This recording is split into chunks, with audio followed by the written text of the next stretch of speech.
بسم الله الرحمن الرحیم. السلام علیکم ورحمت الله وبرکاته.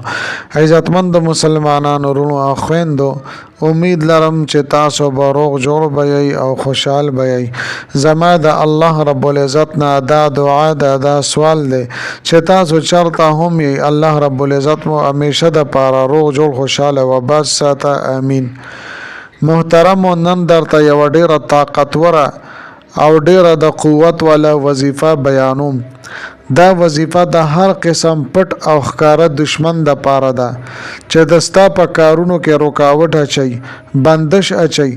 تاسو چرته رشتہ کړی وي، په هغه کې روانه پیدا کوي او په هغه کې ګوتی وهي او ګډوډ کوي. تاسو چرته څه کاروبار روانول غواړئ، چرته څه کار کول غواړئ، نو دوی په هغه کې شیطانت کوي او تاسو ته هغه کار او روزګار کې خرابي پیدا کوي. زما عزتمندو، تاسو چې کله دا عمل وکړئ نو د تاسو هر قسمه ښکارا او پټ دشمنان هغه به نیست و نابود شي. او دا کس که نارینه دی او که زنانه ده، په خپل ځان باندې به اخته شي او هغه دشمن چې تاسو ته نقصان درکول غواړي او تا خرابول غواړي، نو هغه به الله رب العزت ذلیل او رسوا کی.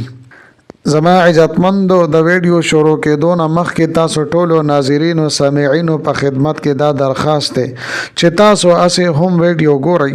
په اول ځل باندې مو زما د دې چینل وزټ کړی و، دا چینل ملا تر اوسه پورې سبسکرایب کړی نه وي، نو برای مهرباني دا چینل سبسکرایب کړئ.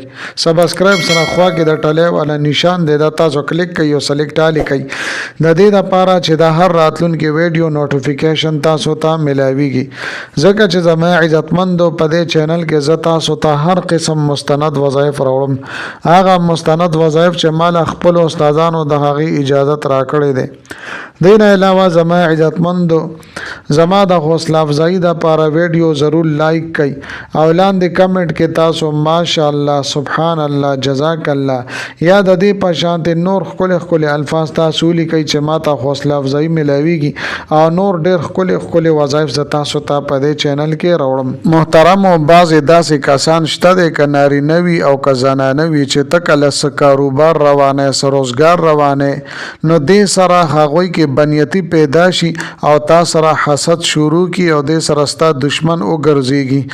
دې دا غواړي چې یاره دې ولې ترقی کوي، دله به زه څنګه نقصان ورور سوم. نو پاغې کې چې څومره د وسوي، پاغې کې شیطانت کوي او پاغې کې روانه پیدا کوي او تا ته به نقصان در رسي. او دې به دا غواړي چې څنګه به زه د کاروبار ختم کم، د ملازمت په ختم کم او د ته نقصان ملو شي. یا زما عزتمندو، تاسو یو ځای کې رشتہ کړی وي، نو دې پاغې کې خبرې وړي او لګیا وي، کوشش کوي چې یاره دا رشتہ څنګه ماته کم، دا رشتہ څنګه ختمه کم. نو زما عزتمندو، دا وظیفه تاسو کوي صرف او صرف یو ځل تاسو په خپل سترګو باندې خپل دشمن ذلیل او رسوا وي. الله تعالی د رضا د پاره خپل دشمنان معاف کو.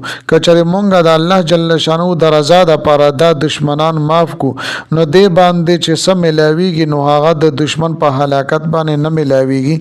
بهر حال زما عزتمندو، کچره یو دشمن دا سیده چې تا بیخي سجون ته نه پریزي، تاله زندگی په عذاب کې کړی دا او زندگی در لنډ او تنګه کړی دا، سجون ته دې نه پریزي، سجون ته نه نشي کولی.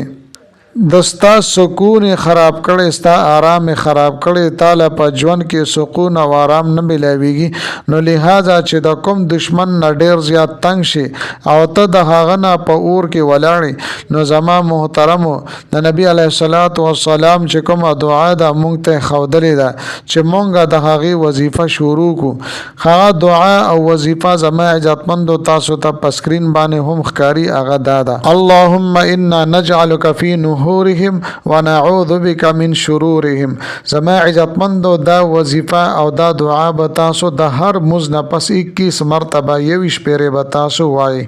یا تاسو هر مز نه پس نشئ ویلې، نو د سحر مز نه پس او د ماښام مز نه پس 21 مرتبه 21 مرتبه تاسو د دې ورته وظیفه کوئ. ان شاء الله تعالی تاسو به الله جل شانه د هر قسمه پټ او ښکارا دشمن نه محفوظ ساتي. د دین علاوه زما عزتمندو که چېرې تاسو غواړئ چې یاره د دې دشمن نه زه ډېر زیات تنګ یم خودی سره زما عزتمندو دا خبره یاد ساتئ چې تا ته پته وي چې زه بې ګناه یم، نو بیا زه تاسو ته دا دویمه وظیفه ښیم. ان شاء الله تعالی دستا دشمن به عمری بیمار شي، په خپل ځان باندې به اخته شي، نیست او نابود بشي، تباہ او برباد بشي او ته به ترنه خلاص شي. او خغه وظیفه زما عزتمندو دا تاسو ته په سکرین باندې هم ښکاری.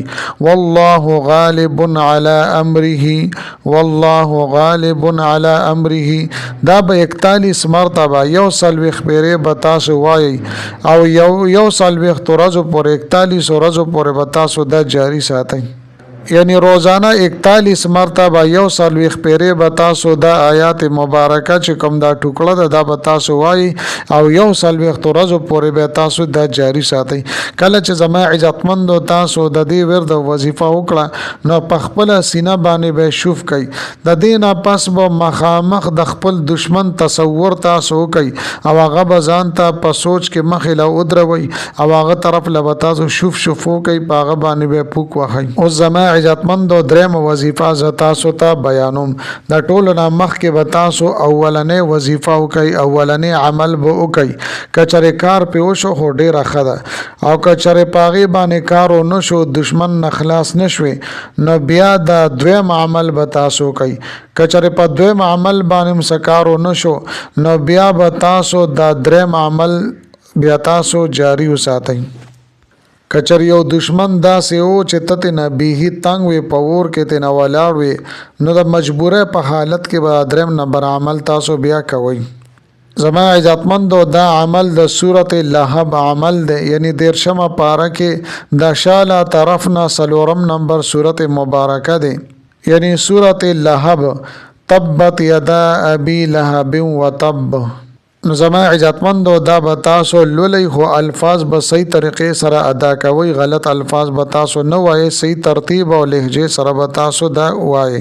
او چې کله زما عزتمندو ابو لهب نوم ته ورورسېد، یعنی تبت یدا ابي لهب وتب، چې ابو لهب نوم ته ورورسېد نو دغه ټایم کې به د خپل دشمن تصور وکړئ او هغه به ځان ته په ذهن کې، په تصور کې، په خیال او ګمان کې را حاضر کړئ. نو دې طریقې سره به زما عزتمندو 38 مرتبه 38 پیره به تاسو دا وظیفه روزانه کوي او دا وظیفه به تر هغه وخت پورې تاسو جاری ساتئ تر کومه پورې چې تاسو دشمن هلاک شوی نه وي. زما عزتمندو ما تاسو ته په دې ویډیو کې 3 قسمه وظیفه ذکر کړلې. امید لرم زما عزتمندو چې دا ویډیو او دا وظیفه دا عمل بس تاسو ډیر زیات خوښ وي. که ویډیو مو خوښ شي وي ویډیو لایک کړئ، چینل سبسکرایب کړئ. ملاوي ګم تاسو سره بل ویډیو کې بلی وظیفه سره تر هغه وخت پورې مال اجازه راکړئ. د الله پامان.